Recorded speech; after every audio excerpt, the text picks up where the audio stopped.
Սպասված ամառային տարեշրջանը հաճախ ուղեկցվում է մոծակների և միջատների ակտիվությամբ։ Դրանք երբեմն ոչ միայն անհարմարություն, այլև առողջական խնդիրներ կարող են առաջացնել։ Ինֆեկցիոն հիվանդությունների ազգային կենտրոնի բժիշկ համաճարակաբան Քրիստինե Լալայանն ընդգծում է, հատկապես կարևոր է կանխարգելիչ միջոցառումների իրականացումը։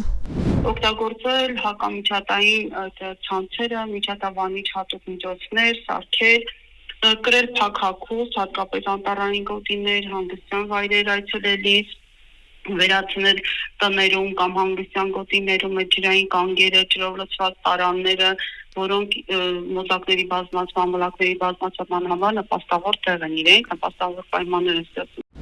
Ընդհանուր թուլություն, գլխացավ, ջերմության բարձրացում։ Սրանք են վարակի հիմնական նշանները, որոնց դեպքում պետք է դիմել բժշկի, ստանալ համապատասխան ախտորոշումն ու բուժումը։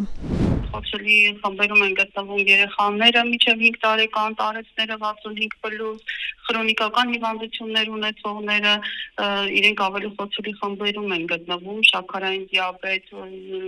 հիպերտոնիկ հիվանդությունները եւ այլն։ Հունիսի 3-ին Հայաստանում արձանագրվել է արևմտյան նեղոսի տենդ հիվանդության լաբորատոր հաստատված 1 դեպք։ Շատ վարակիչ հիվանդություններ փոխանցվում են հենց մոծակների, մլակների, տիզերի միջոցով։ Դրանք ծանր են ընթանում հատկապես թույլ իմունային համակարգ ունեցողների շրջանում։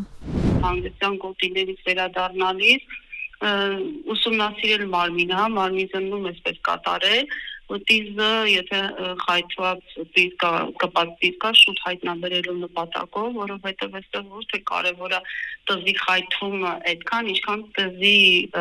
մարմնի վրա մնալու տևողությունը, որտեղ դրանից է կապված վարակի առաջացումը։